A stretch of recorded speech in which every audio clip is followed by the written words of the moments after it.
Olá, pessoal! Na nossa aula do dia de hoje, a gente vai discutir um assunto extremamente importante que diz respeito aí a megabloco econômico. Então, confere aqui o tema da aula de hoje. Nossa aula de hoje vai falar finalmente a respeito do Brexit, que é a saída do Reino Unido da União Europeia. Primeira tarefa é a gente tentar lembrar o que é o Reino Unido. O Reino Unido é composto lá pela Inglaterra, pela Escócia, País de Gales e Irlanda do Norte. E logo de cara, você tem que ter muito cuidado para não confundir a Irlanda do Norte com a Irlanda. A Irlanda é um país independente, a Irlanda do Norte faz parte do Reino Unido. Bom, a gente sabe que lá em 2016, foi feito lá um grande plebiscito no Reino Unido para saber se o Reino Unido queria continuar na União Europeia ou sair dela.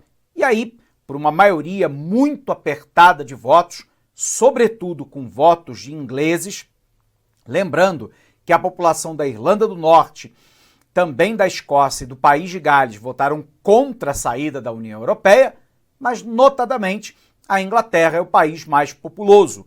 E aí acabou vencendo aquele grupo de pessoas que era pró-Brexit, ou seja, a saída desse Reino Unido da União Europeia. E aí a gente se recorda também que a União Europeia ela é um megabloco econômico que nós chamamos de União Econômico-Monetária. E a gente precisa lembrar o que implica uma União Econômico-Monetária. Uma União Econômico-Monetária ela pressupõe uma zona de livre comércio, ou seja, a livre circulação de mercadorias e serviços, onde a tarifa de importação, também chamada de imposto de importação, vai caindo progressivamente, tendendo igual a zero. Segundo, ela pressupõe a união aduaneira e, portanto, além da área de livre comércio, uma tarifa externa comum que é válida, para todos os países que não compõem o bloco. Mas ela pressupõe também um mercado comum e, portanto, além da união aduaneira, ela pressupõe uma livre circulação, sob o ponto de vista dos capitais financeiros e também uma livre circulação de mão de obra na chamada zona Schengen, conjunto de países na qual não há nenhuma restrição absoluta à entrada e à saída de membros da União Europeia. E ela prevê ainda o pressuposto da União Econômico-Monetária, que é uma política agrária, uma política de defesa comuns, também uma política externa, além da questão da moeda única, que é o euro.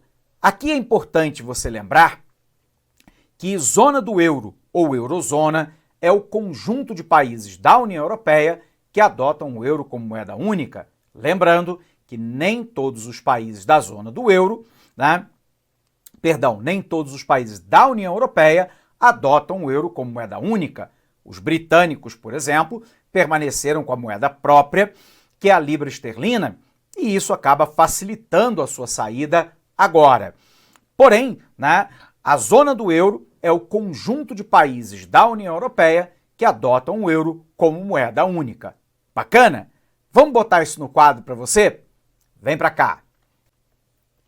Então, algumas coisas que a gente tem que lembrar e que são importantes em hora de prova, Primeiro, o que é o Reino Unido, O Reino Unido é composto lá pela Inglaterra, Escócia, País de Gales,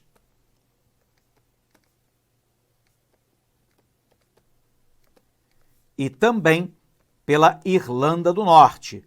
Então, ressaltando novamente para você que a Irlanda do Norte é um país que pertence ao Reino Unido e a Irlanda é um país independente que também faz parte da União Europeia, Sabendo aqui o que é o Reino Unido, é importante a gente lembrar o que é a União Europeia, que na verdade é o que nós chamamos de União econômico monetária. E essa união econômico-monetária, ela implica lá, né? Primeiro, numa livre circulação de bens e serviços,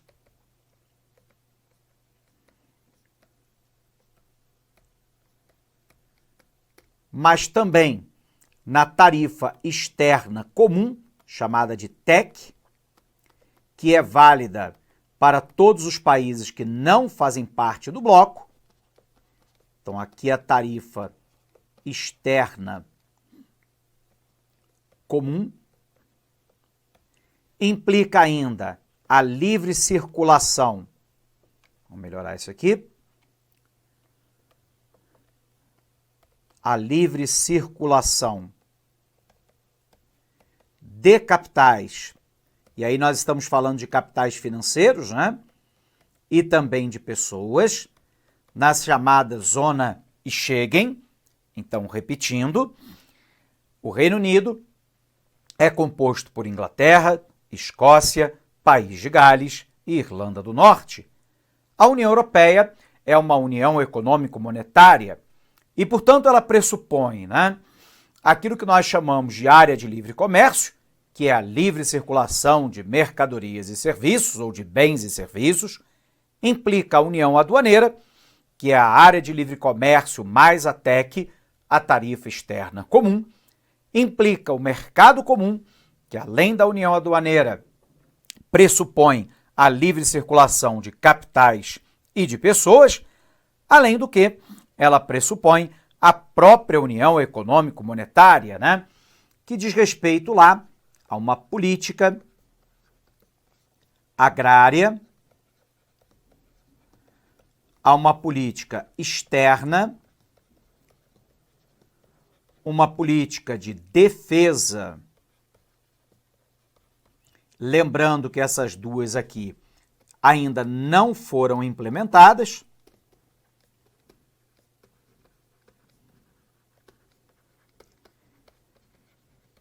portanto, uma política agrária externa e de defesa que são comuns, e implica lá uma moeda única, que é o euro, né? Lembrando que há uma diferença entre zona do euro, também chamado de eurozona, que é diferente de União Europeia. Zona do euro é o conjunto dos países da União Europeia que adotam o euro como moeda única. Então, embora a União Europeia ela tenha uma política agrária comum, ela ainda não tem, mas está previsto, uma política externa e uma política de defesa que sejam comuns. Moeda única, que é o euro, lembrando que eurozona é diferente de União Europeia ou zona do euro. Bom, dito isso então, né, a pergunta-chave é: professor, por que os britânicos queriam a saída da União Europeia? O primeiro fator, né, diz respeito à migração. Depois dos conflitos que ocorreram, sobretudo na Síria e no Iraque, levas de imigrantes, né, tentaram atravessar o mar Mediterrâneo para chegar até a Europa buscando, né, asilo político. São vítimas, né, dessa guerra fratricida que acontece na Guerra Civil da Síria, onde você tem o grupo dos rebeldes contra o governo do ditador Bashar al-Assad. Ao mesmo tempo, no passado, nós tínhamos uma forte presença na Síria e no Iraque do grupo Estado Islâmico, um Estado teocrático, totalitário, né, que massacrou a população nos territórios por eles controlados. Por um outro lado, você tem uma forte perseguição étnica contra uma minoria que não tem país, que são os curdos, e isso tudo, além da própria guerra, acabou gerando leva migratória em direção à Europa. A União Europeia resolveu ter uma política de acolhimento desses imigrantes vindo de zonas de guerra por uma questão humanitária. E isso contrariou boa parte dos britânicos. A crença é que no meio dessa população poderiam estar lá potenciais terroristas. E, na verdade, a imensa maioria, né, dos terroristas que praticaram atentados na Europa recentemente já habitam em solo europeu há décadas, né? E, portanto, não tem nada a ver, pelo menos num primeiro momento, com essa leva de migrantes que para lá chega. Por um outro lado, nós tivemos migrantes também da África fugindo da fome, fugindo da seca, de perseguições étnicas, linguísticas, tribais e religiosas. E, por um outro lado, do conflito no Afeganistão e da fome e da pobreza no Paquistão. Resultado, os britânicos resolveram não seguir a política migratória da União Europeia e fechar parcialmente as suas fronteiras. Então, o primeiro motivo da saída é a questão migratória. O segundo motivo é que depois da crise de 2008, a União Europeia teve que despender uma grande soma de recursos para poder auxiliar os países que entraram em debacle, entraram em default, que é quebra. Sobretudo o grupo dos PIGs, Portugal, Irlanda, Itália, Grécia e Espanha. E aí os ingleses começaram a achar que o custo da manutenção desses países era maior do que o eventual benefício que os britânicos poderiam ter de participar da própria União Europeia, o que entra no terceiro fator. O custo anual de contribuições do Reino Unido, que é lá um conjunto de países ricos, né, segundo os britânicos, é maior do que a quantidade de negócios que são travadas pelos britânicos no interior de outros países da própria União Europeia. E aí, em virtude desse fato, resolveram então sair. O plebiscito foi convocado pela primeira-ministra Theresa May em 2016, uma vitória muito apertada, muita contestação, sobretudo da população mais jovem que queria continuar, né, conectada com a União Europeia, e aí uma saída muito dura nas negociações entre o próprio Reino Unido e a União Europeia. Na verdade, o Reino Unido queria sair da União Europeia, mas manter todas as benesses do megabloco, como, por exemplo, a livre circulação, né, de bens e serviços, a livre circulação de mão de obra, a fronteira entre a Irlanda do Norte e a Irlanda abertas, né, e esses assuntos não foram aceitos pela própria União Europeia. E agora, em 2020, finalmente, os britânicos, através do primeiro-ministro Boris Johnson, apresentou um plano de saída e resolveu, de fato, sair. Então, hoje, os britânicos já não fazem mais parte da União Europeia. Mas ainda existe uma série de pendências. Uma delas, das mais problemáticas, é a fronteira entre a Irlanda do Norte e a Irlanda. A Irlanda do Norte é um país que tem maioria católica, mas é dominada por um país protestante, que é a Inglaterra, enquanto os irlandeses são católicos. E ali há um conflito intenso entre católicos e protestantes na Irlanda do Norte. Os católicos querendo a anexação à Irlanda e os protestantes querendo a manutenção do Reino Unido. E aqui há um grave problema, né? Porque se a Irlanda do Norte, fazendo parte do Reino Unido, saiu da União Europeia, todo o comércio que vem dos demais países britânicos para a Irlanda do Norte, né, tem que agora passar por um sistema de fronteira. Então, se eles ficarem na Irlanda do Norte, haverá uma compensação de taxação. Se forem para a Irlanda, né, então sofrerão uma taxação.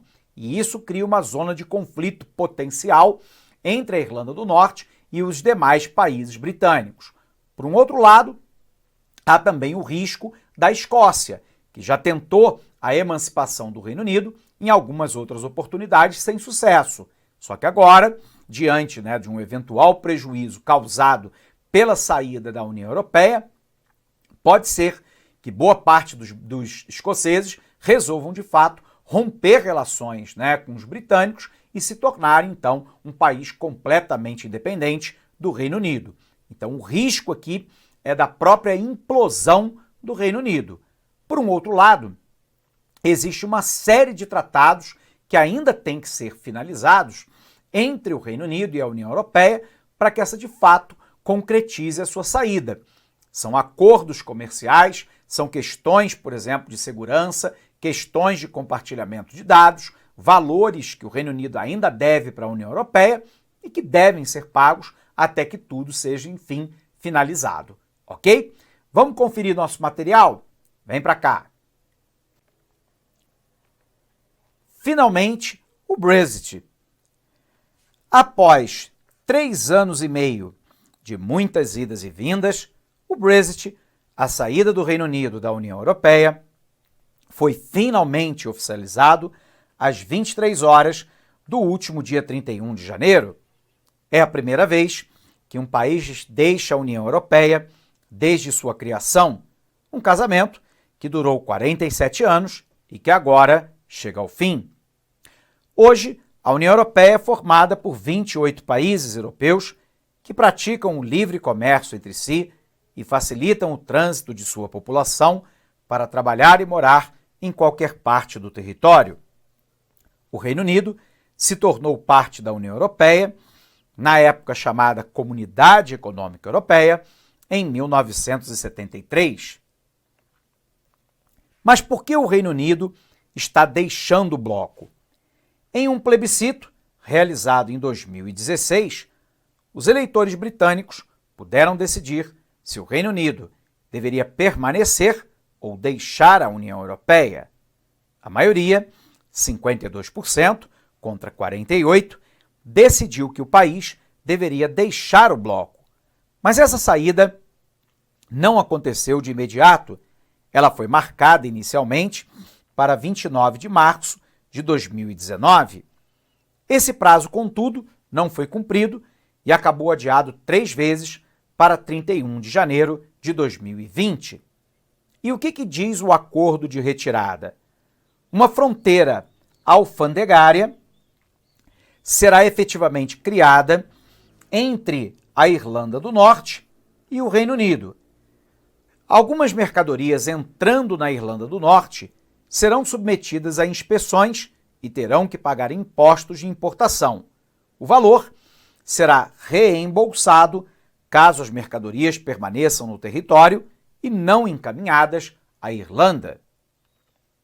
Atualmente, não há postos de fronteira, barreira física ou verificações de pessoas ou mercadorias que cruzam da Irlanda para a Irlanda do Norte, ao temor de que a restituição de postos de checagens de passaporte e mercadoria na divisa entre os dois países, a chamada fronteira dura, traga à tona antigas tensões entre irlandeses e norte-irlandeses. O Tratado de Paz de 98 pôs fim a 3 décadas de conflitos entre nacionalistas que queriam a integração com a Irlanda e unionistas que queriam continuar fazendo parte do Reino Unido. Outros pontos do acordo de retirada são: primeiro, os direitos dos cidadãos da União Europeia no Reino Unido e dos cidadãos britânicos na União Europeia. Por enquanto, eles permanecerão os mesmos durante o chamado período de transição.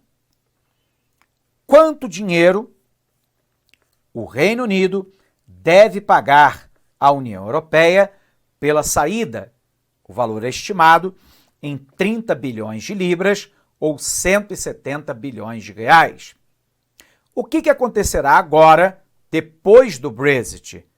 Após o divórcio, meses de negociação vão se seguir entre Reino Unido e União Europeia.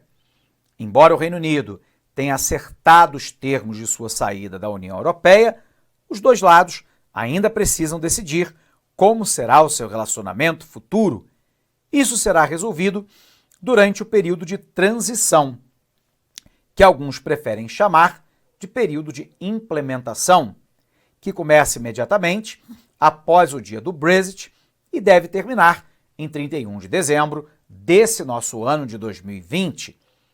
Durante esse período de 11 meses, o Reino Unido continuará a seguir todas as regras da União Europeia e sua relação comercial permanecerá a mesma. Mas o que precisa ser negociado, né? Esse período de transição tem como objetivo dar aos dois lados o tempo necessário para que um novo acordo de livre comércio seja negociado. Isso é necessário porque se o Reino Unido deixar o mercado único e a união aduaneira no final da transição, um acordo de livre comércio permitiria que as mercadorias que circulem pela União Europeia sem inspeção ou taxa extra, se um novo acordo não puder ser negociado a tempo, isso significará a imposição de tarifa sobre as mercadorias do Reino Unido com destino à União Europeia e outras barreiras comerciais. Além do comércio, muitos outros aspectos do futuro relacionamento entre Reino Unido e União Europeia vão precisar ser decididos, como, por exemplo, a polícia no compartilhamento de dados e segurança, normas e segurança de aviação, acesso a áreas de pesca, fornecimento de eletricidade e gás, licenciamento e regulamentação de medicamentos, só para ficarmos em alguns. Quais são os principais temores? Críticos dizem que o Reino Unido terá dificuldade para definir como ficará sua relação com a União Europeia, porque o período de transição é relativamente curto. O governo britânico espera obter com a União Europeia um acordo especial semelhante ao da Noruega e da Suíça, que não fazem parte do bloco. No caso norueguês, especificamente, europeus não precisam de visto para morar ou trabalhar, mas têm que se registrar na polícia. Porém, essa possibilidade parece remota.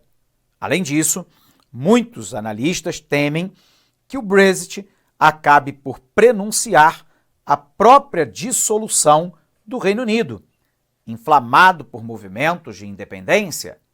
A Escócia, por exemplo, votou em peso pela permanência na União Europeia e pressiona por um novo plebiscito de independência. Já a Irlanda do Norte também poderia se separar e se unir à República da Irlanda. Observe aqui, né?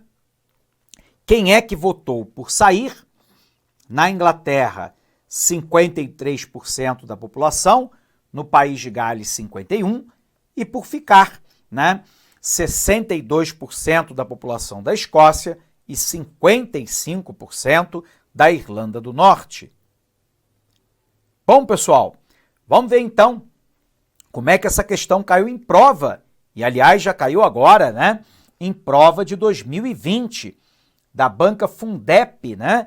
Perguntou o seguinte: nem todas as consequências estão claras, já que esta é a primeira vez que alguém abandona o bloco econômico, desde sua criação em 1993. Mas já há previsões do impacto na economia, na política e na sociedade, tanto do Reino Unido quanto da Europa. A polêmica começou em junho de 2016, quando os britânicos votaram por romper com a União Europeia, o chamado Brexit, fusão das palavras saída e britânica em inglês. O resultado expôs uma rixa entre diferentes segmentos da população e causou a queda do primeiro-ministro David Cameron, substituído por Theresa May e atualmente substituído novamente por Boris Johnson.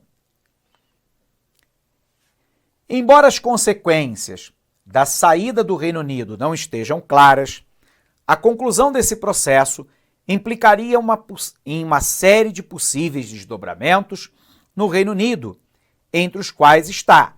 Então a pergunta é: quais são os possíveis desdobramentos no Reino Unido? Essa é a pergunta. Então vem lá. A letra A. O fim da circulação da libra esterlina no território do Reino Unido. Você se recorda que nós havíamos falado que zona do euro é diferente de União Europeia. Existem alguns países que fazem parte da União Europeia, mas não adotaram o euro como moeda única. Dentre eles, os países do Reino Unido ou a Dinamarca, a título de exemplo. Então, os britânicos, eles preferiram ficar com a sua própria moeda, que é a libra esterlina. E era muito comum, no Reino Unido, que os preços fossem representados tanto em libra esterlina, mais utilizado pela população local, ou em euro, pela população de turistas. Portanto, a letra A está incorreta. E observe por quê. Porque não há a possibilidade do fim da circulação da libra esterlina no território do Reino Unido, já que essa é a moeda do próprio Reino Unido, né? Que não adotou o euro como moeda única. Alternativa falsa. B. A renegociação de tarifas comerciais com os demais países do bloco. Alternativa verdadeira. Se a União Europeia, né, agora tem que negociar com o Reino Unido, é possível um acordo de livre comércio Reino Unido-União Europeia? É o mais provável que vá acontecer. Agora, quais são os termos dessa negociação em termos de tarifa? Não sabemos. E, portanto, isso terá que ser renegociado entre o Reino Unido e a União Europeia. E uma consequência imediata é que tarifas tenham que ser renegociadas e possivelmente maiores do que aquela que o Reino Unido praticava quando integrava o megabloco. Bacana? Portanto, gabarito letra B. Mas vejamos por que não as demais. C. Proibição da circulação de britânicos em países da União Europeia. Não é provável que isso ocorra, né? Já que, né, os países da União Europeia, se não houver acordo na questão migratória, passarão a adotar os critérios que são adotados para outros países europeus que não fazem parte do megabloco, né? Mas a proibição não, né? Portanto, errado. D. A diminuição da autonomia britânica para firmar acordos comerciais. Também está incorreta. Se os britânicos se tornam independentes da União Europeia, eles ganham maior liberdade, autonomia e independência para negociar os seus próprios planos econômicos, as suas próprias medidas comerciais de transação dos países com o resto do mundo. O contrário acontecia quando ela fazia parte da União Europeia, porque daí só podia negociar enquanto bloco, ok? Portanto, não há uma perda da autonomia ou independência. Pelo contrário, há um ganho. Os britânicos agora vão poder negociar livremente acordos comerciais, ok? Então, diminuição da autonomia britânica, não há diminuição, na verdade há aumento. Alternativa falsa. Nosso gabarito aqui, a nossa letra B de bola. Conferindo aqui, gabarito a nossa letra B. E sendo assim, a gente pode encerrar mais esta aula junto com você. Pessoal, abraço imenso para cada um, bons estudos e até o nosso próximo encontro. Até lá! Clique lá